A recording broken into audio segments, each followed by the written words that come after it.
Oh, oh. Hi, we're here today with Kitty Hatcher, and she's going to tell us the best way to deal with difficult aspects. Kitty's a past president of the Baltimore chapter of NCGR, and she's been an active and professional astrologer for over 40 years and is now known internationally as a teacher, lecturer, and consultant. Kitty speaks in terms that anyone can understand and has a unique way of combining astrology with psychology, motivation, common sense, and global trends. You're on, Kitty. Hi, everybody. Oh, yes, yeah. Please, I forgot to mention, please mute yourselves, and if you have a question, then unmute yourselves and ask Kitty.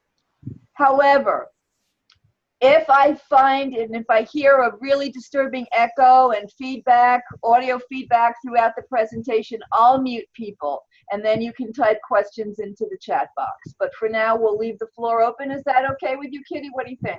That's okay. Okay. Great. All right. Okay. Well, hi, everybody. It's so nice to be here on a good retrograde Mercury. So my talk's about the best way to deal with difficult aspects. And what I want to do first is tell you a little bit about me. Before I was an astrologer, I was a music teacher. And I read a chart very much like I would read a piece of music. Instead of seeing notes, I see planets. Instead of seeing chords, I see planetary angles or aspects. And my job is to help pick out people's melody lines. So as an astrologer, I focus on helping people understand who they really are versus who they were programmed to be. And a lot of ways you find that out is through these difficult aspects. And then I try to help people maximize their strong points, minimize their weak points, and know the cycles they go through. The cycles they go through are predictable, but they always have a choice of how they deal with the cycle. So I always tell people when I do the chart, if they have any questions to ask, or if they disagree with something I'm saying, to let me know so I can clear it up along the way. I think we definitely have free choice. God damn! Uh-oh. Uh-oh. What's that all about? Hello? Okay, go ahead. Okay, something must have happened. Yeah. Okay, so anyway, I assume everybody knows what a planetary aspect is. It's an angle one planet makes from another. Now, for some reason, my slideshow isn't changing. Let's see. Oh, I can't make my picture go down. Hold on one second. Okay, there we go. So the way I look at the difficult planetary angles, it's going to be the conjunction, which can be either good or bad, the square, the opposition, the minor difficult aspects, or the semi-square, sesquiquadrate, or the trioctal, or the quincunx, or the inconjunct. And I give when I'm dealing with the sun or the moon, I always give a 10-degree orb between the conjunction and the square and the opposition, the major aspects to the sun and the moon. I usually give 6 degrees for the minor planets. Okay, so hold on. All right. Another thing I use is looking at the elements in the chart, the fire, earth, air, and water. If you have elements, and this is one of the things that shows the problem with squares and oppositions, is usually the planets are in an element that doesn't correspond very well with the other element. Sometimes you don't have that. You can be off oppositions, like you could have your sun at 28 degrees of one sign, and then the next sign, the moon might be at 1 or 2 degrees of the other. So that's not an exact opposition. It is an opposition mathematically, but as far as the signs go, the elements aren't quite as difficult as they are when they're opposite signs like this. So if you have the fire and the air opposition, it can either result in an explosion, or you can put those planetary angles together and make an inspiration about it, because I look at planets as energy, and these planetary angles are going to say whether the parts of us that the planets represent get along with each other, or if they conflict with each other. And what we have a choice of doing is is making oh, hold on. I'm sorry. What we have a choice of doing is how we're going to deal with this energy, whether we're going to go to the unconscious way of dealing it, where the fire in the air can make an explosion, or we're going to consciously put those energies together and use the fire, which is the inspiration, the air, which is the mental energy, to create inspiration. Earth and water can either create mud, or it can create grounded emotions. Fire and earth, again, can either create a wildfire where things are getting out of hand, or it can be useful, which is the earth, enthusiasm, which is the fire. Fire and water can create steam, and that steam can either be turned into a mess of steam and heat and craziness, or it can be turned into a steam engine. Air and fire can turn into frustration, because air and earth, because air and earth are so different. Air is very nebulous and you can see through it. Earth is very, very tangible. You can't see through it. So this combination can cause a lot of frustration in the chart, or it can make tangible ideas. The ideas coming from the air and the tangibleness coming from the earth. And then air and water can create fog. And the fog can either make you feel like you're walking in a fog, you don't know what's going on, or it can create imagination. So I want to start with the sun and the moon. And the sun, every planet has a good quality and a negative quality. A negative quality is usually too much of or not enough of the good quality. So the sun represents the way we want to shine as an individual. It represents our ego. And I think it's really important to have a nice, strong, healthy ego. If you don't have enough ego, you're going to hide under a rock, and the rest of us can't get warmed by your enthusiasm.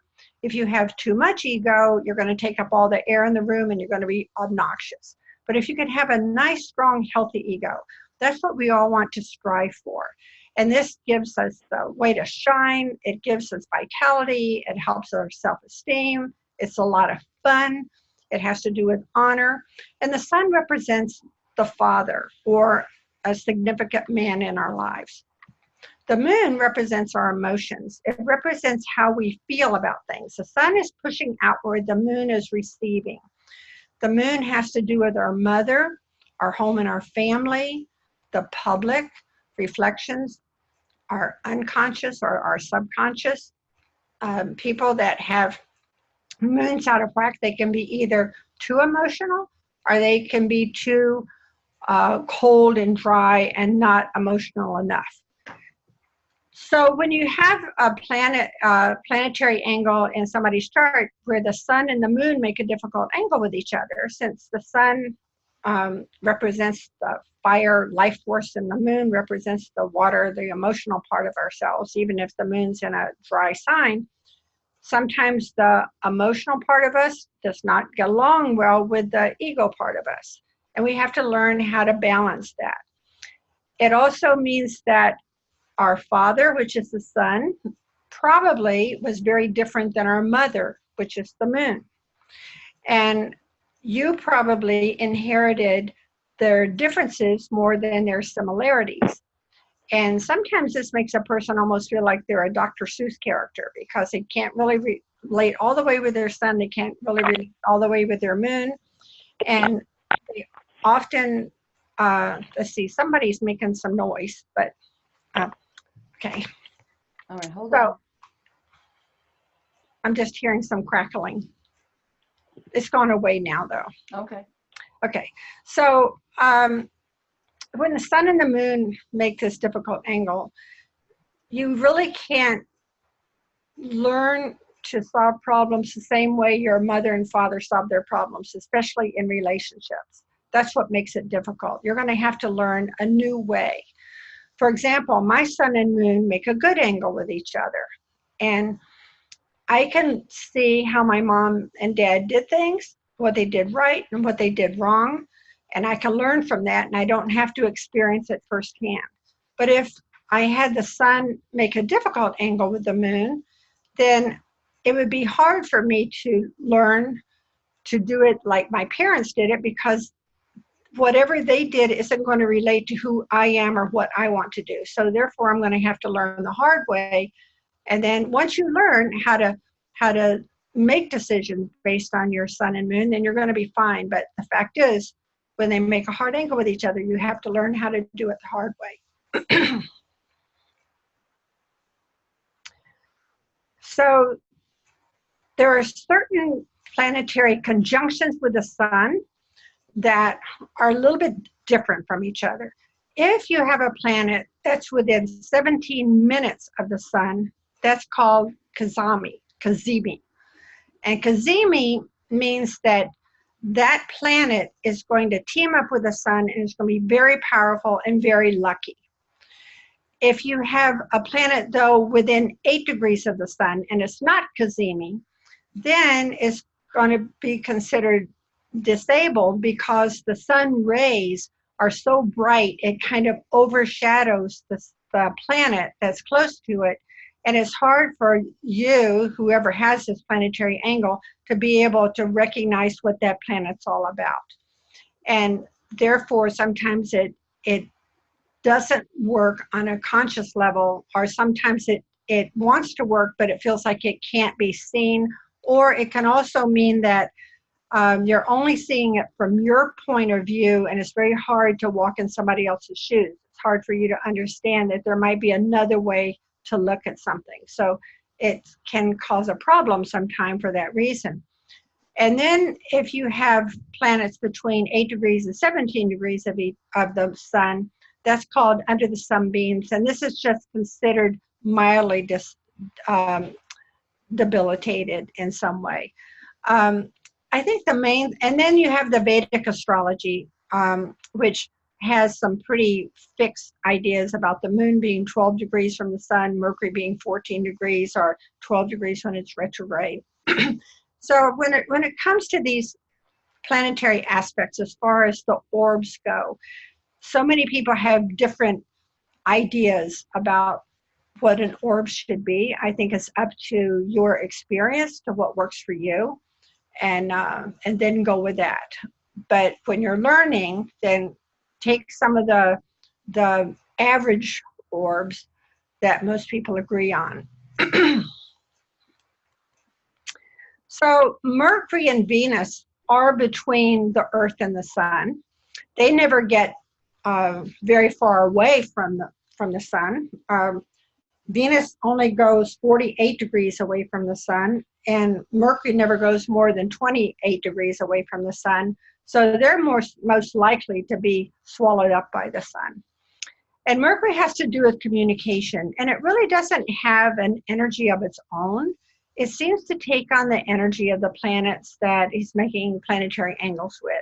And if you have a Mercury that doesn't have any planetary angles in your natal chart, then whoever you hang around is going to be how this Mercury is going to operate. For example, one of my children has no strong planetary angles to Mercury in her chart at all. And I always knew who she was playing with at school. If she played with Shannon, she made C's. If she played with Dana, she'd make A's. And I used to tell her, be sure to spend more time with Dana, because then she's always going to make A's. And now she's grown up, and she works around a lot of very smart, creative people, and she's very smart and creative herself. Probably if she hung out with loafers or people that were cynical and not ambitious, she would probably be a loafer and cynical and non-ambitious. So pay attention to this Mercury in your chart, the type of planetary angles it makes, the planets it makes angles with, planets that are in your third house that have something to do with the way you think and communicate. Venus, the planet of love, is um, it has to do with love. It has to do with how you want to share your affections with other people, what you need in order to feel secure, how you look at beauty. The sign it's in is going to tell a lot about how you value that. For example, I had a client one time whose Venus was in Virgo. Her husband's Venus was in Sagittarius. She was a Virgo. He was a Sagittarius. She felt he felt that he didn't love her because he always left the room in a mess, and he left his socks on the floor, and she's a Virgo. And I said, but he's a Sagittarius, and Sagittarius can sometimes be the messiest sign of the zodiac. He probably doesn't even dawn on him that leaving his socks on the floor means he doesn't love you. So some people, I think it's very important to learn. They need to learn how to communicate what love means, and then the other person needs to recognize this and try to value that. So when I see difficult angles, especially with Venus and Mercury in charts that are compared with other people, sometimes if they make a hard angle with each other, it's almost like it's like having a dog in a relationship with a cat. And maybe the dog's going to bring the cat his favorite bones, but the cat's going to starve to death on the bones. So the Venus cat's going to have to learn how to tell the Venus dog, to bring her a bowl of milk instead of bones. And then the cat's going to have to learn how to bring the dog a bone, even though the cat thinks that that's a ridiculous thing for something to want. So just understanding those different kinds of signs and the way they express themselves. Now, what happens if Mercury and Venus are too swallowed up in the sun? They only know what they feel, and it's very hard for them to understand or easily see how other people feel. And if you have this in your chart, Venus close to the sun could probably make you very beautiful or very handsome, but you'll have to remember that when you're communicating with people you love and care about, it's important to step out and see how they feel and what love means to them. So I want to talk about difficult planetary angles with Mars, and this is a picture I think expresses that. Mars has to do with fire. It has to do with proactive energy, and sometimes when we have a hard Mars angle in our chart, it just it makes things go just like this picture represents. So keywords for Mars. These are just some of the keywords. I mean, there's 100 keywords for Mars, good and bad. But just to take a few, Mars, a good aspect for Mars is about being assertive. A bad aspect for Mars is being too aggressive, or the opposite of being assertive, which is not doing anything. So if you see an Aries person, or if you see somebody that has strong Mars in their chart, and they're not doing anything, then that's a passive aggressive way of overdoing something. And either one of those are not going to, either one of those are going to be dysfunctional. So if you can be assertive, if you can be brave, if you can show encouragement, be proactive. It's very, very important for Mars to be proactive. And use that energy, because Mars energy is the warrior, it's the pioneer of the zodiac. It rules the planet Mars, the sign Aries, and Aries also has to be strong and assertive and brave and proactive. Because if you see an Aries person that's a couch potato, you know they have a problem. If you see an Aries person that doesn't know how to deal with their Mars and they're angry all the time and bombastic, well, they're having a problem too. So this just means that their energy is being too frustrated. Mars wants to go forward. If there's a planet in the chart that makes a hard angle with Mars, then it blocks that energy. And if Mars energy gets blocked, it gets mad. And then if it doesn't have the right way of asserting itself, then that anger can turn into fighting or defiance or all kind of difficulty. So there was one of the first charts I ever did was for a woman who actually, she was a murderer. Her parole officer came to me and said they were letting her out of jail, and they didn't quite know what to do with her, and could I do her chart and give some recommendations. And so I said I would do that if her parole officer would stay with me, because I had never met a murderer before. And this was a big woman. She's probably about 6'2". She was really mean looking. She had a big scar on her face. She's very scary. And she had been raised in a ghetto and had been abused her whole life. And what had happened was she got engaged to this guy. He was abusing her, so she shot him and she went to jail. But she had good behavior in jail, and they were going to let her out. And in her chart, she had a lot of hard Mars angles. She had a whole stellium of planets in her 12th house, which was hidden from view. But she was real smart.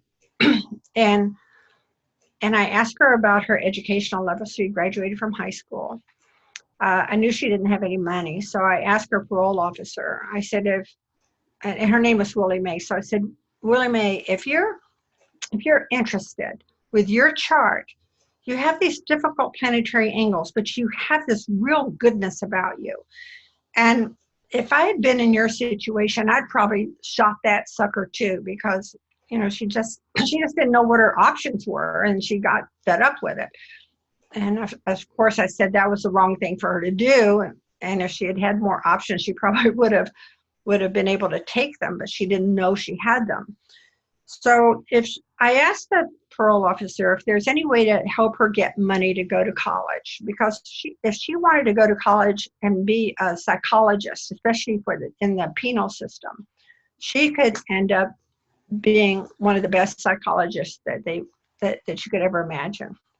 So she wanted to go to college. A few years later, I was walking on the street. I heard my name called. It was Willie Mae, and she was going to college. She was very excited. About 10 years later, an attorney came in to get his chart done. He said, we have a mutual friend. I said, who's that? He said, it's Willie Mae. And I said, no kidding. He said, yeah, she's a psychologist in our jail system. And she has fewer returns than ever in the history of Miami, Florida. That's where she was living. And I thought, wow, this is really turning negative aspects into something really good. Because with her will and her free will, she was able to take something that was awful and turn it around, where she helped a lot of people. And especially she helped herself. And then I actually saw her maybe 15 years later, and she was engaged to another guy and very happy and making a big contribution to society. So this is what you can do with Mars when you're conscious about it. If you're not conscious, then sometimes Mars can create this agitation. It's very frustrating. Sometimes when you're conscious and you're still going to be frustrated, then with Mars, to reduce that frustration, you need to have a physical outlet for that frustration. So I have a son that runs a company, and sometimes he gets pretty stressed out with his company. He goes to a gym, and he said what he does at the gym is he works out, and he imagines himself breathing clear air in and breathing out all of the frustration. And he continues working on the elliptical or jogging or whatever, or lifting weights, whatever he's doing. He continues doing that until he's breathing in clear air and he's breathing out clear air. Then he knows he's balanced. Once you're in a balanced state, then you can make decisions. You can make good decisions about how to deal with the situation, because the thing that causes Mars is a problem is a block. If it's making a hard angle with Mercury, it's going to be a block in the way you think. If it's making a hard angle with Venus, it's in a block in the way you love. If it's making a hard angle with Mars because it's a transit Mars making a hard angle with your Mars, then then it's a time to reevaluate how you assert yourself. If it's making a hard angle with Saturn, Mars making a hard angle with Saturn can be very frustrating because Saturn slows everything down and Mars wants to speed everything up. And so I'm going to go into some of these outer planets later.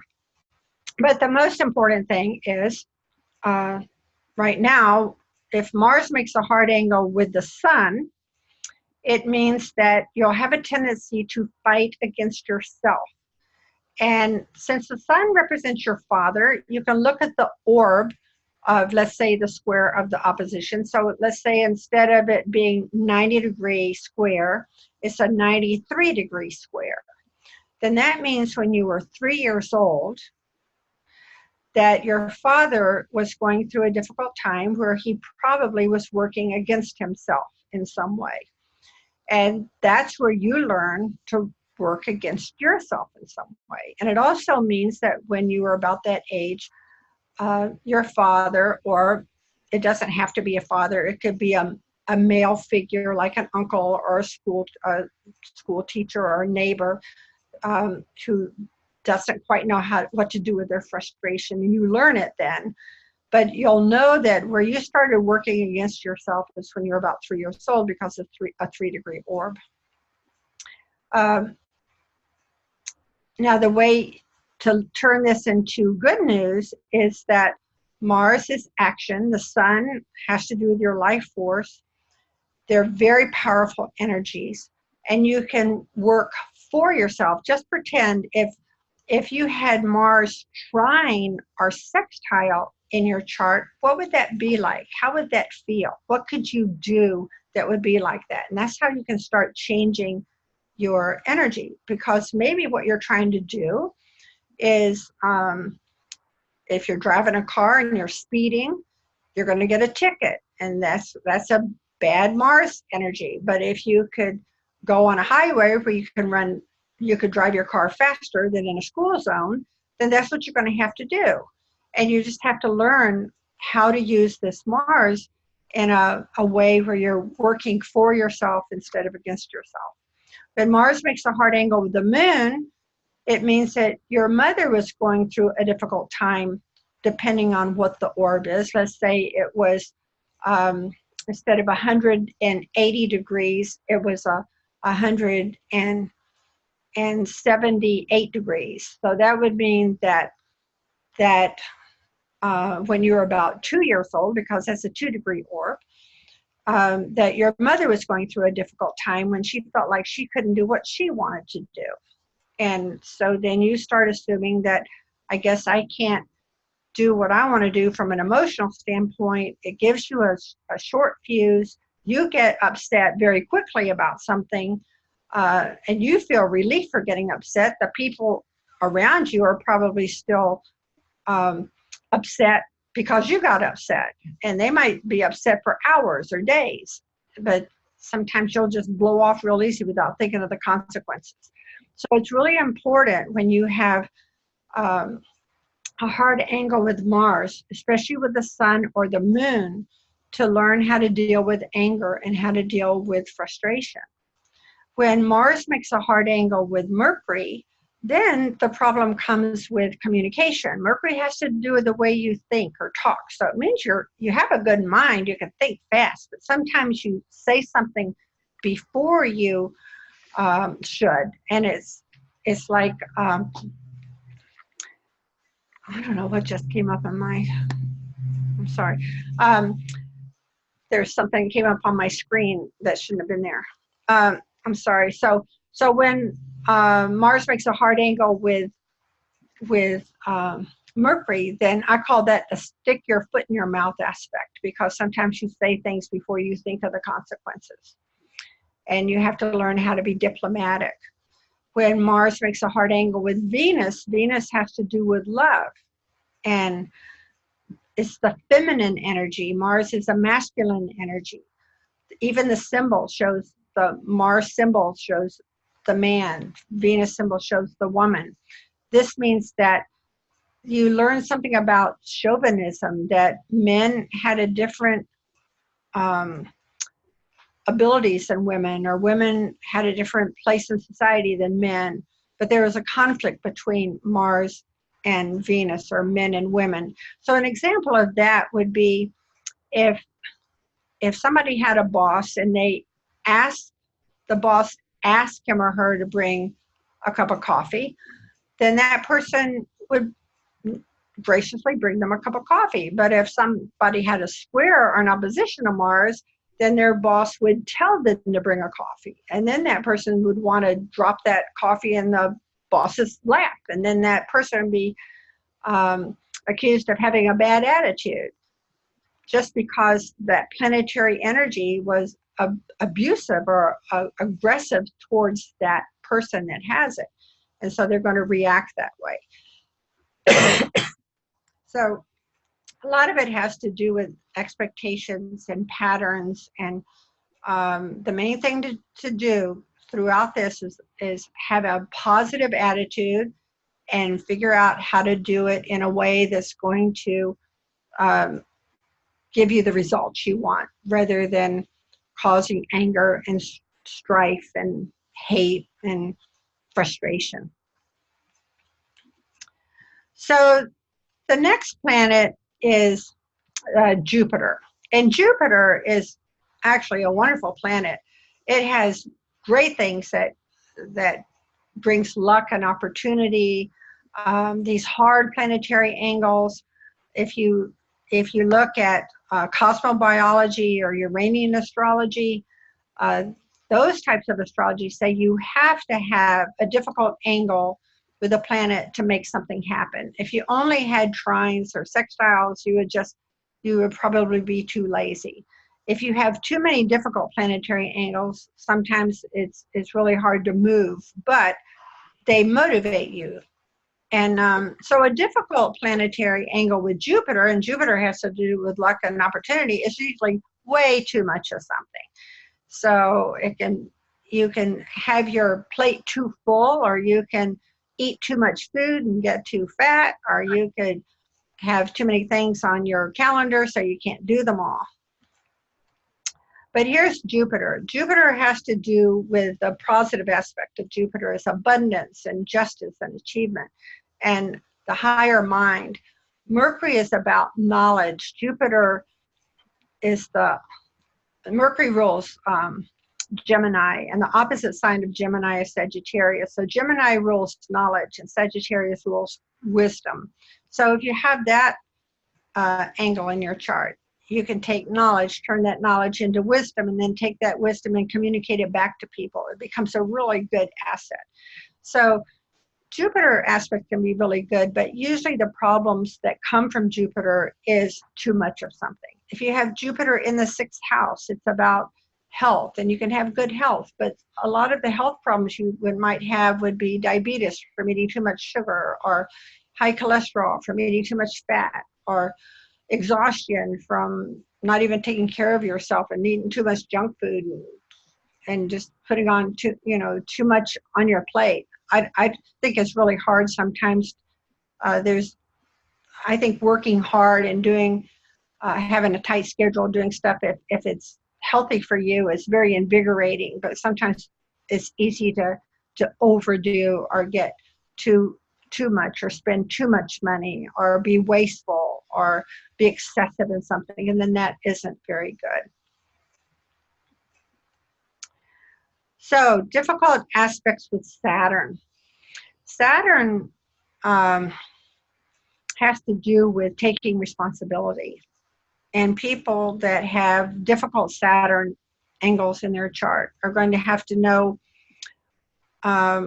what is their responsibility, what responsibility needs to be delegated to other people, or what responsibility needs to be gotten rid of because it is not cost effective for them to even be responsible for that.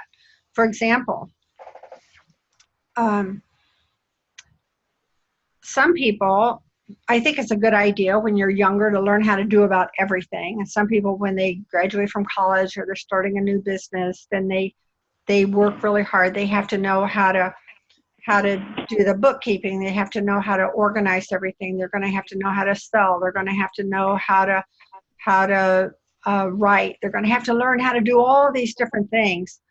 But then as they become an expert in something, by the time they're 50 years old, it's really not cost effective for them to keep doing everything. They'd have to learn how to delegate, because where they might be making $100 an hour, somebody else could be making $20 an hour that could be doing some of the work that they don't like doing, or where they can focus on the things that they love.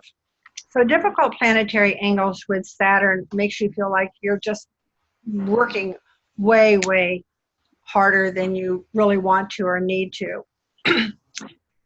So the key words for Saturn are responsibility and thoroughness. Bad aspects with Saturn have to do with fear. So Saturn, when it comes to fear, fear is good if it keeps you from jumping out of an airplane without a parachute. Fear is bad if it keeps you from ever getting into an airplane to begin with.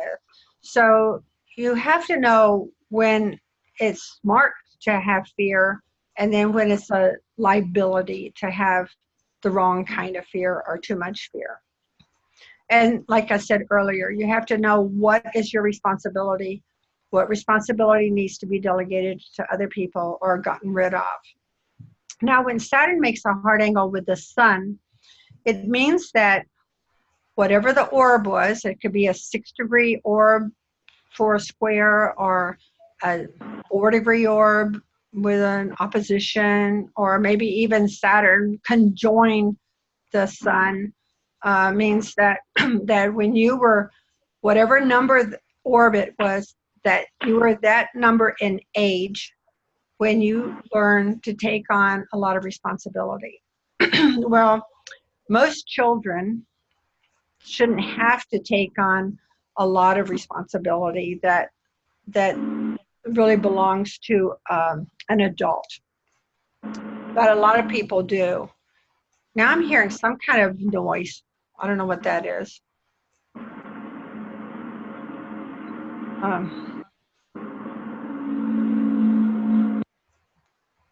Can we get rid of that? Okay, thanks.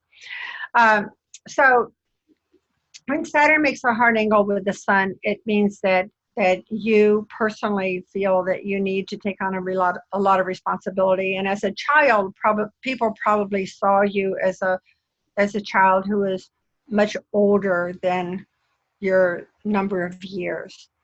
But it also means your dad could have been going through a hard time when you were little, because he maybe had to be gone for some reason, or he was closed down, or he had to work too much and he wasn't around that much, or he could have been too much of he could have been in a depression. He could have been a person who had a lot of fear himself, or he could have punished you too much. So I don't want to say things that are bad about people's parents, but we do the best we know how to do, and some of us were raised in dysfunctional families, and so that's how we know how to operate. And especially when we have children when we're younger, we don't have the wisdom that we would have if we had them when we were 50 years old. And so therefore it can be passed down. And what's really interesting is you can look at your chart, your parents' charts, your grandparents' charts, and you can see who passed down what characteristic. You can see who had the alcoholic problems. You can see who had the talent for architecture. You can see who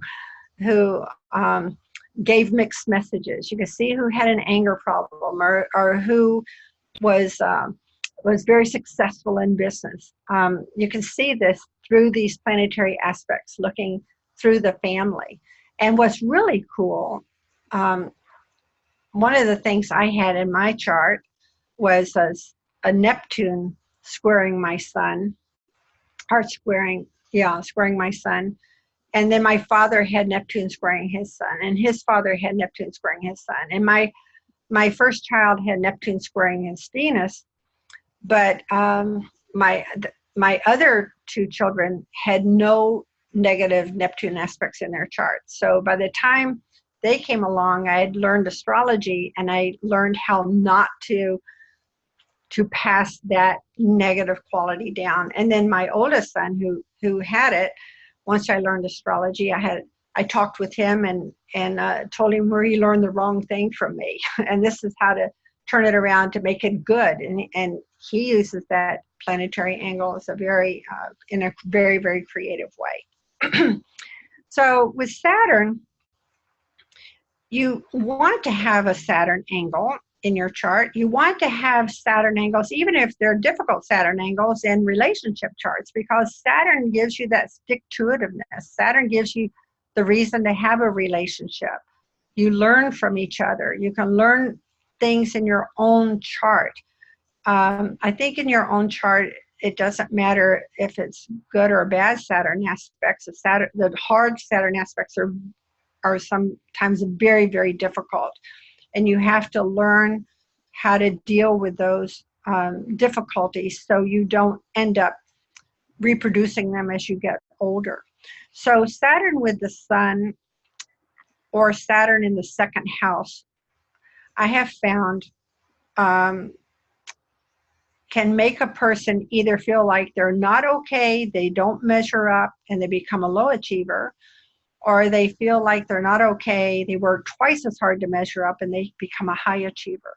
So Saturn making a hard angle with the Sun or with the Moon is also called a president's aspect, because most of the presidents of the United States, most of the presidents of large corporations have a hard angle between Saturn and their Sun, or Saturn and their Moon, because they work really, really hard to overcome their feelings of fear, or overcome their feelings of not doing anything or not being good enough.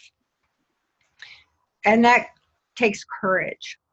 Another thing that's really important about Saturn is when we have a Saturn return, and that usually happens when we're about 28 to 30 years old. And that's when Saturn in the sky goes all the way around the zodiac to the position it was in when you were born. Prior to the Saturn return, the outside world has more control over you than you do because of your age and experience level. The year you have your Saturn return, you have to make a decision on whether you're going to be proactive in your life or if you're going to be a victim to circumstances. That decision you make is incredibly important, because it has a lot to do with what happens in your late 50s when you have your second Saturn return.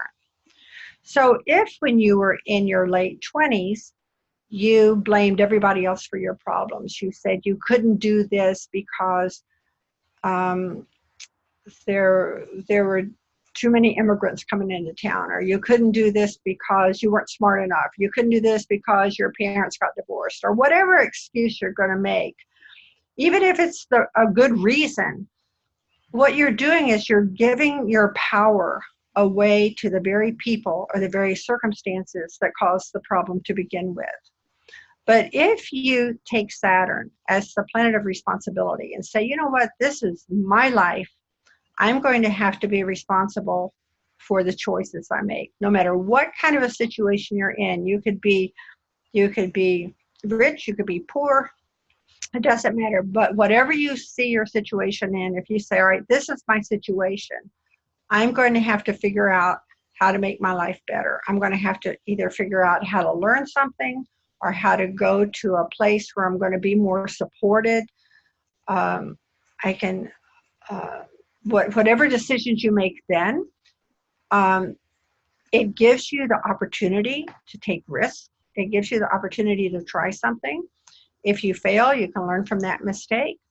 You get back on your feet, you get stronger. And what I have found with people have their second Saturn return in their late 50s, they have never regretted making a mistake if they chose to make that action to begin with, because they either learned from that mistake or they succeeded without having a mistake. But what I have seen is people regret the areas of their life in which they became cynical, or they figured, well, I don't have a choice anyway and I have to put up with it. So sometimes there could be health situations. For example, I had a grandmother who was blind. I only knew her when she was blind. I mean, she lived to be 98 years old, but she went blind, I think, when she was like 60. And she never complained about it. And I used to take her for walks down the sidewalk. We lived next door to each other when I was a little girl. And she said, now, Kitty, it's going to be really important for you to use your eyes and see all the colors of the sunset and see all the beautiful shapes and see all the beautiful birds and see all the beauty around you, because if you ever go blind, you only have your memory to rely on. And so you want to always pay attention and see the colors and see the shapes and see the places. And I always thought of that, and I've always looked really hard wherever I've gone and whatever I've done. Some people live a life and they never look at anything. They're kind of oblivious to this. But she had this beautiful attitude, and she loved to read, but she couldn't read being blind, so she listened to books on tape, or she had my cousins read to her, and I never heard her complain.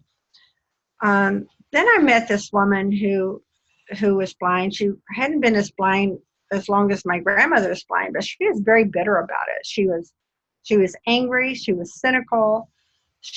All she did was complain. And I said, yeah, but it's horrible that you're blind, but there's a lot of wonderful things you can do. Like you could tell stories to children. You could listen to music to enjoy things. You could be an inspiration for people. Well, she didn't want to do any of that. She was too mad. And I thought, well, they both had these horrible things happen to them, but one had a good attitude, one had a bad attitude. And the good attitude was inspirational. The bad attitude was depressing, and nobody wanted to be around her. She said she didn't have any friends. Well, my grandmother had lots and lots of friends. This woman didn't have any friends because she was too grumpy all the time. And that's a choice that people make. So it's not that you can change certain circumstances with these hard Saturn aspects, but bitterness is something that just that eats you away. And no matter what happens, you don't want to be bitter about that. You want to be able to see something positive in whatever circumstance you're dealing with. And the positive thing could just be you being a mentor for others because of your positive attitude. So when Saturn makes a hard angle with the moon, then that means that you probably didn't get the type of emotional fulfillment that you needed when you were growing up. And so you feel that maybe you don't deserve emotional fulfillment, or maybe you can't have it. And so then you don't look for it, and you're afraid that you might be hurt in some way, and so you will withhold from other people because you don't want to get hurt. So a lot of times when I see hard Saturn aspects in somebody's chart, they might go to a party and they're feeling insecure, they're feeling awful, but they might be beautiful or handsome, they might be smart, they might be rich, but they still feel insecure. So they kind of go off in a corner by themselves. Well, the way other people are going to see them as being, they'll see them as being snobby instead of being insecure. So if you feel insecure, then you have to take the responsibility to reach out and shake hands and introduce yourself to somebody, even if you're scared to death of it, just so they will know that you're receptive, that you want to reach out to them. And then this creates a friendship, and this creates more confidence in the Saturn person. So sometimes with Saturn, you just have to learn how to overcome some of these fears. Especially if somebody has Saturn in their 7th house, that means that they're really afraid of having a close relationship. And so the remedy for that is the Saturn person has to respect him or herself. And the Saturn person has to marry a person who respects him or herself, because if one doesn't respect themselves, they're not going to be able to respect the other, or whoever doesn't respect themselves is going to withdraw from the other. So I love studying Saturn because it's such an amazing planet. It gives structure. It gives thoroughness to something. It gives you the ability to be good at business. It helps you be grounded. And so there's so many good planetary definitions of Saturn, making a good, you take the difficult aspects, but turn them into good aspects by understanding what that energy represents. And Saturn ends up being your friend, even though it does make really hard angles. Now, the hardest angle Saturn makes with another planet, I think, is with Pluto. And we're getting ready to have a Saturn-Pluto conjunction in 2020. And people that are going to be born at this time, or people that are born with Saturn and conjoin their Pluto, or have a square in opposition to Saturn and Pluto, they often feel like they find themselves in the bottom of the well, and there's nobody there to help them out. And they have two choices. Either they can stay in the bottom of the well and die, or they can get out of the bottom of the well with their own bootstraps. If you're able to get out of the bottom of the well with your own bootstraps, then you're going to have an inner strength that no one can ever take away from you. And that's what you take back from that. That's, again, it's going to be your attitude. So when you have that strong sense of sufficiency, I can do this, then you have Saturn working for you.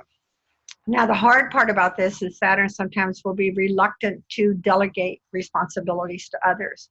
But you have to learn how to do that so you can focus more on where you're progressing. So difficult angles with Uranus. This is supposed to be an electrical circuit. Uranus is the planet of electricity. It can be shocking. And the good planetary angles of Uranus is the intuition, the ability to be unique, to be extraordinary. There's a difference between being spontaneous and being unpredictable. Spontaneity is good. The unpredictable can be nerve-wracking. Sometimes Uranus makes you too rebellious. When you have a hard angle between Uranus and your sun or moon, or maybe even Uranus and Mercury, the way you think, it means you're way ahead of your time. So that reminds me of an interview I heard once with Woody Allen. And somebody asked Woody Allen, what would you do if space people came to Earth and they were 100 years ahead of our time? And he said, well, I would ignore them. They would be too far ahead of my time. They couldn't hurt me. They couldn't help me. He said, what would worry me, though, is if space people came to Earth and they were only 5 minutes ahead of time. Then they would be first in line with the dinner reservations and first in line to the movies. So when you have Uranus squares, oppositions, or even conjunctions, you want to be able to be 5 minutes ahead of your time, but you're really intuitive. Where most people think from 1 to 2 to 3 to 4, you think from 1 to 180 immediately, or maybe from 180 back to 60, back to 460. And so your mind doesn't work like everybody else's. And people don't understand you sometimes. But if you're too far ahead, you have these great ideas, but nobody can relate to them. So you have to develop the patience to go back and figure some linear pathway for some people to understand, or most people to understand what you've just intuited. And then you can get the support you need from the other people. So some of my clients that are in the financial world, that you might even see on TV because they figure out where the money's going or the best stocks to buy, that sort of thing. They'll have strong Uranus angles in their chart. That gives them the ability to think ahead of their time, but also take the risks that other people wouldn't take. What happens, though, with Uranus if you're immature and you haven't done your homework, and I believe that Uranus energy, freedom, uniqueness has to be in proportion with Saturn, with responsibility. Otherwise, you're going to get yourself out at the end of a limb. But if you're able to use this Uranus in a positive way, then it's going to make you charismatic and extraordinary. And most people with hard Uranus angles are going to have a certain charisma or a sparkle that you can't go to Harvard and get a degree in sparkle. You're either born with it or you're not. And Uranus gives you that sparkle. Pluto gives you magnetism. Uranus gives you sparkle. Both of them, I think, are great. And the squares do it, and the oppositions do it just as much as the trines, maybe even more than the trines and sextiles. But what happens when you're younger, and you have one of these Uranus things, you get bored, you feel rebellious, and then you act out. And so you're acting out against something rather than going towards something. So it always shoots you in the foot some way or the other, and you get in trouble for it.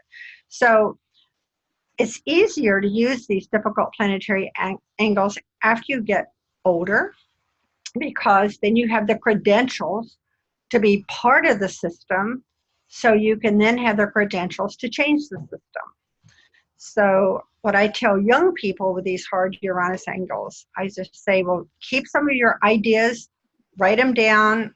You can invent things even when you're little, but as far as rebellion against something where you want to make a big change in the world, then realize sometimes you need the credentials to change the system. If you want to change the system, you need to have the credentials to do that, which usually means being part of the system before you can change it. So get good grades, make good decisions, and that's going to give you more opportunities to be more extraordinary and more individualized, like the Uranus person wants to be. When you have Uranus make a hard angle with Venus, that means that you've had the rug pulled out from under yourself and you're really afraid of getting too close in a relationship. And you either choose people who will pull the rug out from under you, or you'll pull the rug out from under somebody else before they pull the rug out from under you. But whatever the case is, it makes it hard in a relationship. So the remedy for that is to base your relationships on friendship and value rather than need or dependency, because Uranus wants freedom. If you put all your eggs in somebody else's basket, they're going to call the shots. You're going to lose your freedom and you're going to hate it. If they put all their eggs in your basket, they're going to become a liability for you. So the good part about Uranus is it's the planet of friendships and having fun and being independent. And if you can be that way yourself, and you can be in a relationship with somebody like that, so you don't need them. I'm not talking about needing them because they broke their foot and you're helping them. I'm talking about that needing to fill up a hole that you have. And you don't need them, then you can base that friendship on friendship or that relationship on friendship and value. And you'll know you'll be okay, even if they leave you. So you don't have to pull the rug out from under them. You'll be able to have this friendship, and the friendship grows, and year after year you trust it more. Then you can have a wonderful relationship with somebody. And then Uranus is where you're going to usually do something different than most people. And so that means you're going to have to probably figure out how to do it yourself. I have one of my sons was born with Uranus and Pluto and his sun all conjoined in the first house. So when he was in middle school, somebody asked him what he wanted to do, and he said he wanted to be master of all time, space, and dimension, which I thought was the perfect answer for that combination of planets, because he's a very unique individual right now. He runs a big company. He's a strong man, flies stunt planes. That's part of the Uranus risk taking. But he also is a Libra and has Venus and Jupiter conjoined, and so he raises canaries and orchids. So I mean, what a strange, eclectic person. But it's so much fun to have him as my son. I'm sure that's why I have white hair, but it's just so unique and so awesome. All right, Neptune, difficult planetary angles with Neptune. Neptune can be like a fog. If you have difficult angles with Neptune, especially with your sun or the moon, I will guarantee you that what was on the surface in your family or with your mother or father was very different than what was going on underneath the surface. You happen to have been born very, very psychic, and you sensed and felt everything. But if you brought it up to people, they would say, "Oh no, you're wrong," and they might have said you're wrong because they wanted to protect you, or maybe they said you're wrong because they didn't know any better.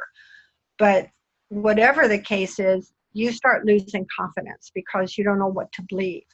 But I'll give an example. If you had a parent, let's say, that had an alcohol or drug problem, that would show up in your chart as a difficult Neptune angle.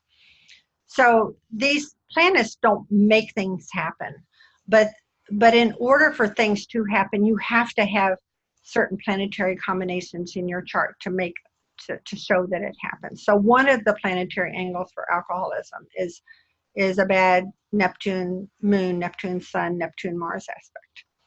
So if you had that, then what happens is you might come in from school, and you come in the house and you sing a song and you get praised for it. The next day you come home from school, you sing the same song and you get yelled at for it.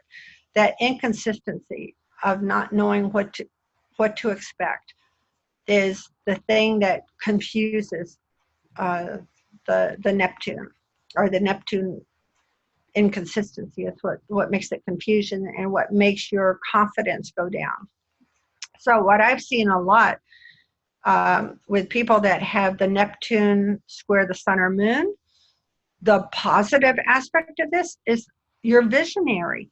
You can see possibilities. You can see what can happen. You can be very psychic. You almost have to learn how not to be so psychic, because your empathy can sometimes feel all the energy around you, and it makes it hard for you to know the difference between who you are and what the other energy is. So with Neptune, it's very important to be able to see things from an objective standpoint, because if you have these Neptune squares, Neptune square the sun, you don't know who you are. Neptune square the moon or opposite your moon, you don't know how you feel, or you feel too much. Neptune making a hard angle with Mercury, people lie to you, or maybe you lie to them, or you don't know the difference between truth and creativity. Neptune Venus, love is synonymous with sacrifice. Neptune Mars, very passive aggressive. Mars wants to go forward, wants to make things happen. The fighting spirit. Neptune, it's so nebulous, you don't know what you're fighting. And so it's one of the symbols for passive aggressiveness. So if you have that in your chart, learn everything about passive aggressiveness and don't be that, and don't let anybody do it to you. Neptune making a hard angle with Saturn can be depressed because Neptune has the dream and Saturn says you can't do it. Well, turn that around. Have your dream. Don't give up a dream. Have your dream, but use Saturn to give you the strategy for turning that dream into a reality. Neptune making a hard angle with Uranus. I remember that aspect was happening during Prohibition, where and it's a confusion about faith and individualism and possibilities. And so it really requires you taking some of this amazing creative energy and putting boundaries around it. And then in our generation, in our world, Neptune's making a good angle, a sextile angle with Pluto. And so that's what we've had this century, which is kind of nice. But the idea with a difficult Neptune angle is sometimes it means that whatever that planet represents, whether it's Mercury, Sun, Moon, Venus, uh, Jupiter can mean there's a conflict between religion and spirituality. In astrology, um, Jupiter represents religion. It has to do with philosophy. And spirituality has to do with Neptune and has to do with believing in something that's bigger than you or higher than you that you can't prove. So it's, I think, the most creative planet in the whole zodiac. But with this planet, if it has a hard angle, you have to learn the golden and the silver rule. The golden rule is do unto others as you would have them do unto you. The silver rule is don't let anybody do unto you anything you wouldn't do unto them. It gives you a physical biofeedback mechanism that tells you who's being honest with you and who's not. If they're not being honest with you, you're going to feel kind of a sinking sensation. Then your job is to maybe paraphrase back to the person what they've just said. If they clarify it, your energy picks back up. If they don't, it drops another notch. If it drops another notch, don't pursue the conversation. What you do instead is you go drink water, wash your hands. Water seems to break that circuit. Clear your head, step back away from it, look at it from an objective position, and then you'll know what to do about it. Or sometimes you can just say, well, what would I advise my best friend to do about it? And then you'll be able to know what to do. Because when you're dealing with Neptune, sometimes pursuing it any deeper pulls you more into the quicksand and you get lost. So with Neptune, you need the objectivity. So then the next planet is Pluto, the big rotor-rooter planet of the zodiac. Pluto has to do with power and transformation. So when you have a hard angle with Pluto, you want to be in control of everything, but the one thing you're destined to do is to go through a transformation. In order to go through a transformation, you have to let go of control. So you have to know what you're in control over and what you're not in control over, and then when to hold on and when to let go. If you have Pluto making a hard angle with the sun or moon, the planetary orb will tell you in years when your mother, if it's the moon, or your father, which is the sun, was going through a death of some sort.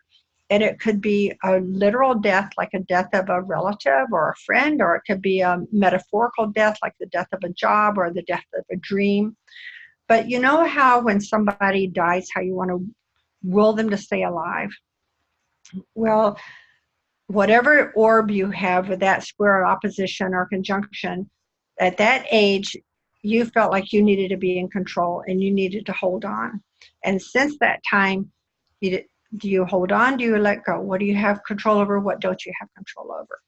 Everybody has possibilities, but not everyone has the probability of reaching their possibilities. People with Pluto hard aspects have the probability of reaching their possibilities just because of that drive of wanting to make an impact somewhere, wanting to do something almost bigger than life, about transformation, about magnetism. Of all the people in the zodiac, Pluto angled people need to read the book, The Law of Attraction, or have that philosophy of life. Whatever you dwell on is what you're going to bring towards you. So even if you're having problems, instead of focusing on the problems, you don't want to be in denial, but instead of focusing on the problems, what you want to do is focus on solutions for the problems. And you'll be surprised how quickly they'll come. And it's amazing. It's one of the hardest planets to deal with, but I think it's because it usually operates on an unconscious level. But when you can be conscious about how you're dealing with Pluto, it's amazing. So I got to see the Dalai Lama one time, and somebody asked him when I was there, how are you able to stay so happy when there's so many and so positive, and so there's so many horrible things going on in your life, in your world and country? And he said, problems are like like waves in an ocean. During a storm, waves can be very treacherous, but even in the biggest storm, if you go deep into the ocean, it's always calm. And he said, if you have a deep spiritual belief, then you're able to deal with those waves as they come along, because waves are only temporary. And I think when people have hard Pluto, Saturn, Neptune angles, that message from the Dalai Lama really works for you, because you do have to deal with difficult things in your life. And if you have that depth of spirituality, then you can just deal with them. And you ask for the guidance and wisdom, and you'll be able to get them. But it's very important for people with Pluto to know how to use their power, because Pluto's going to come in 3 different categories. Either you're going to feel like you have no power and you're being run over by a steamroller, or you'll feel like you're going to need to overcompensate for not having power and you become controlling and manipulative and obnoxious. Or you can simply get in touch with that power inside of you and choose to empower other people who want to be empowered. Don't force it down people who don't. Or choose to be around people who are also in touch with their power in a positive way. So together, you can empower each other and make something bigger and better than you could individually. And having a strong Pluto angle, no matter what it is, I think having that hard angle between Saturn and Pluto is a real difficult one, but I've already mentioned about that. But having Pluto make a hard angle with Mercury, that has to do with communication. So that means that when you were growing up, nobody ever listened to what anybody else said. They already had their mind made up before we ever got to the discussion table. So then you're going to either hard sell your ideas and knock everybody off balance, or you're going to be able to listen to what other people say, and therefore hear where they're coming from, and then communicate back to them in terms that they can understand. If they're coming from fear, you can show them how your idea helps decrease the fear. If they're coming from feeling stuck, well, maybe how your ideas are going to help them get unstuck. Or how they're afraid of scarcity. Well, maybe your ideas are going to actually benefit them in some way. And then you're going to get a better communication with some people. But also with Pluto, you have to know that some people control by not listening. And if that's the case, then you don't have to play their game, but they're going to be almost impossible to talk with. Pluto and Venus, hard aspect, because somewhere Pluto or Venus is related to manipulation, or love is connected with love, and money is connected with power and manipulation in some way. And so that can make you cynical, or that can be very abusive. And so you have to learn how to deal with that and turn this into a passionate kind of love that's healthy, not the kind of love that's abusive. People with hard Pluto angles, I think it really helps to, hard Pluto angles for hard Neptune angles, it really helps to go to a really, really good therapist. Not a little Twinkie Toast therapist, because they'll just be too lightweight for you, but a therapist who has a lot of wisdom and a lot of inner strength that can help you understand how to deal with some of these strong, strong feelings that you have. Pluto making a hard angle with Mars, you absolutely need a physical way to get rid of some of that frustration. That's the kind of planetary angle that you need to drop an atom bomb. I mean, Mars, the planet of war, and Pluto, the planet of death, coming at odds with each other. Woo, that's a major power thing.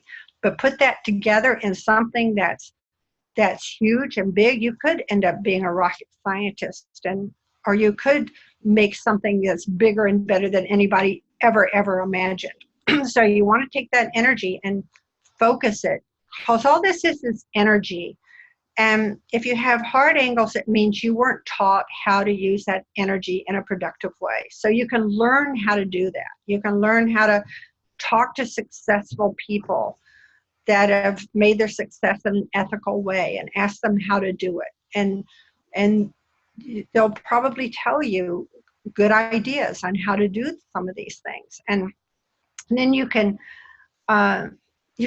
feel that passion in your life, because the worst thing for a person with a Pluto square to do is to be a really old person and feel like they just, kind of lived a dull, boring life. I mean, that would be awful. You want to feel that passion. Some people live their whole life and never feel passion. If you have Pluto making a hard angle with another planet, you want to feel passionate. So then, here's a poem. It's not a poem. It's a quote that I actually got off of a therapist wall, and I think it has to do with Pluto. There is a great deal of difference between loss, change, and transformation. A loss is a step backwards. A change is an opportunity. A transformation is a step forward. The common denominator of these three realities is the fact that one must give up something. It is possible for both loss and change to lead to transformation, but it is not possible for transformation to occur unless something is lost and something is changed. And then I know I want to leave some time for questions, but this is a really quick way to figure out how to deal with these angles. So the difficult aspects, the planetary need to, like the sun, to be who I am, Mars to take an action, Uranus to be unique. When it makes a difficult angle with the Mercury or Neptune, then this is the sentence you would write. So let's say we're saying Mars makes a hard angle with Neptune. So then my need to, Mars, take action is frustrated by the bad aspect of Neptune, which is confusion or denial. Or let's say the sun, my need to be who I am is frustrated by, and if it's Saturn, fear. And so this is how you would read a planetary angle that's difficult. But then here's how you change it with your attitude. Oops, wait a minute. So instead of having the negative reaction, it could be, let's say, the moon making an angle with Neptune. So my need to feel can be enhanced by my need to dream and create. Or Saturn, my need to take responsibility can be enhanced by my, if it's Pluto, use of power in a positive way. Do you see how you can turn those around and make it work for you?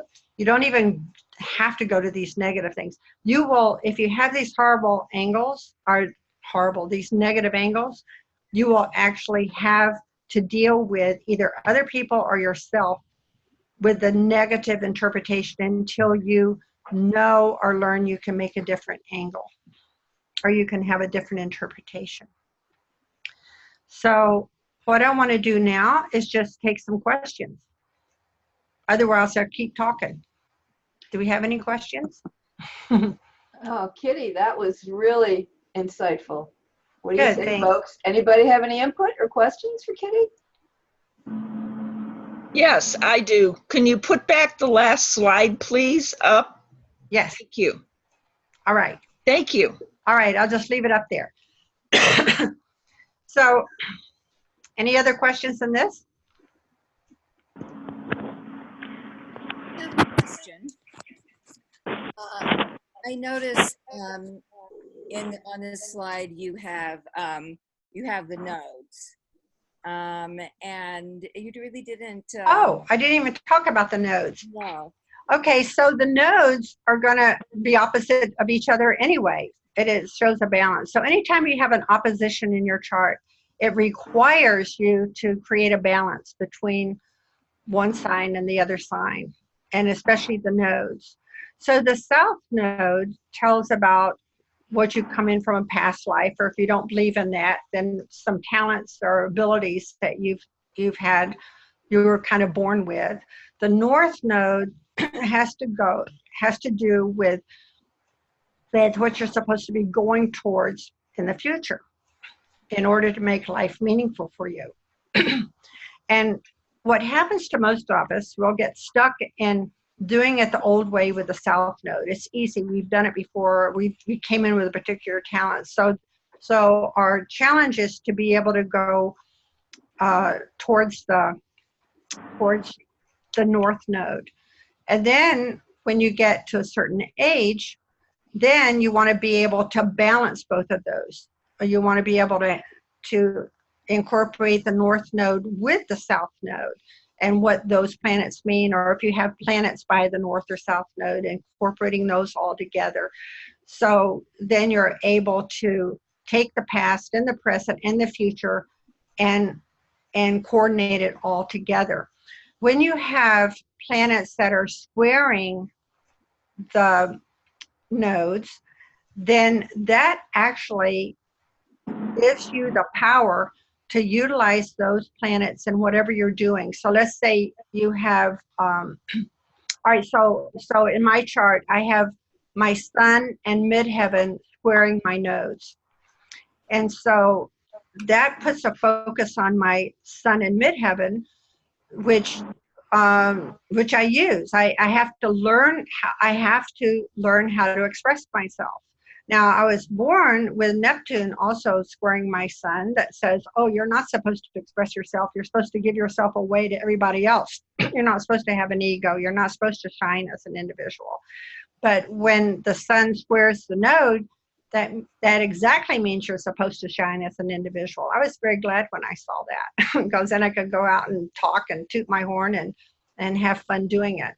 If you have planets conjunct the South Node, then that's going to put more weight on the South Node, which is a resource you can have that's going to help you. But again, you can get stuck there because it's too easy or too habitual for you.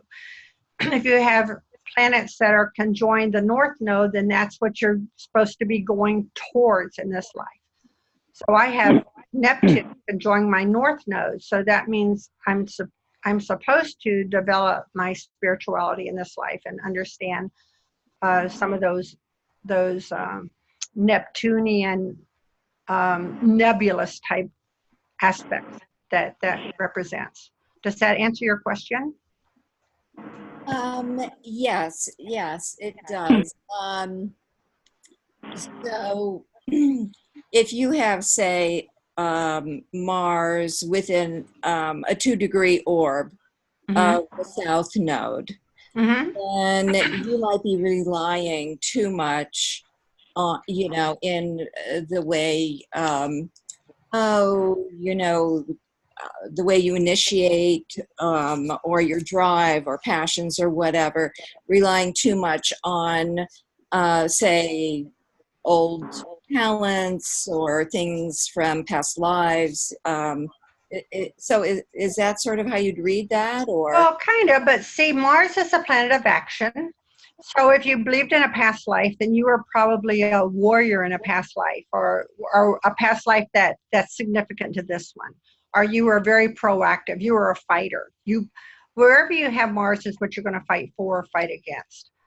Now, if you just stay in that way and you don't grow towards whatever the North Node represents, whatever sign that's in, then you just might be fighting yourself the whole time. So you want to be able to use that Mars, spread out, understand the other point of view, which is the North Node, and then use that Mars in a broader sense, in a better way. So the challenge would be. Wait, I'm hearing a lot of static. I'm sorry, I couldn't hear. What? Oh, I'm sorry. So you really want to challenge yourself to, to approach Mars, make your goals more about, say, perhaps the placement of the North Node, what house. So give me an example where where your south node is with Mars? What sign? Okay, so the south node is in Libra, Okay. in the ninth house. All right. So then south node being in Libra, perhaps you were focused more on partnerships than than um, than yourself in a past life, or you learned how to be a partner even in this life. Like you weren't going to be enough unless you were a partner. So you have to go towards that Aries north node that says I have to learn how to be proactive and be myself. But what's interesting about your setup is Mars is also the ruler of Aries. So that means the way I would interpret this is you have a double whammy with Mars then. You have to use Mars as a person in a relationship, and you have to use Mars as a person, as an individual. You don't give up who you are to be in a relationship, and you can't give up relationships just to be who you are. You have to be yourself in the right kind of relationship that can accommodate who you are. And also you understand how to be in that relationship too, so you have that balance. Does that make sense? Yes, that's that's spot on. And it's also because the north node is in the third house. It's So that's about again, communication. like communication, Mhm. teaching, those kinds of things as well. Yeah, that's perfect. So what you're going to do is you're going to be teaching people that, teaching and selling come in the third house. And the way you're going to sell something, or the way you're going to teach a student, I think, is to sell them on your subject matter. Right. So then to be able to take that knowledge, which is the third house, the wisdom, which is the 12th house, take that knowledge, turn it into wisdom, take that wisdom, communicate it back to other people. You're going to talk about your ideas because it's Aries. You're going to talk about understand the other people's ideas because it's Libra. And so you're going to have that balance between the two. And so it's really understanding that would be actually a good placement for somebody that can speak many different languages. Yeah, I think the challenge around that has been that I think Mars is in its detriment or fall in Libra. Is that correct? Well, you know what? I don't even worry about that because it just sometimes it can be uncomfortable because Mars is about Aries. I want to be me, and it feels uncomfortable saying, "Well, I don't know. I don't know if I want to be we or not. I don't know how to be a we." That's why it's going to fall there. So, but it's important to learn how to be a we. Yeah. Because we're not an island. All right. Any other? I think it's already 3:30, but do we have any other questions, or is this it? Yes. Will this be a replay? Can we access? You'll be able to access this on YouTube in hopefully a few days. You'll send out the link, or how does that work? Somebody on the NCGR board will, yes. Okay. Thank you so much. Sure. Oh, wait, here's a question, I think, in chat. Oh, from Mary to everyone. Kitty, you are amazing. Love from ASK. Okay. Oh, thank you. Oh my goodness. Oh, I used to live in Kentucky, and that's my old group. Okay. Yeah. Awesome. Any other questions or comments? I want to thank you, Kitty. I just think that this was so incredibly helpful. Good. Thank you. And informative, and I love the idea of finding the way to find solutions for the challenges in your life. Yeah. Good. Okay. To help other people do that. Yes. Thank you. Okay. So this is it. Now what do we do? Okay. Now, if this is it, everybody, I'd just like to put one more shout out. Any other questions or comments? Okay, then what I'd like to do is just to please, all of you, please to consider coming to the NCGR conference in Baltimore over Labor Day weekend. We have many, many speakers, and of course, Kitty's going to be on our slate of speakers. So if you come, you can hear another wonderful lecture by Kitty Hatcher. Thank Oh, you're very welcome. Well, thank you all for attending today, and the link will go out for this webinar to be available on YouTube. Okay, well, thank you everyone for coming. Thank you. All right. Oh, thank bye. you. I'm going to end the meeting now. Bye-bye. Bye. Bye-bye. Bye-bye.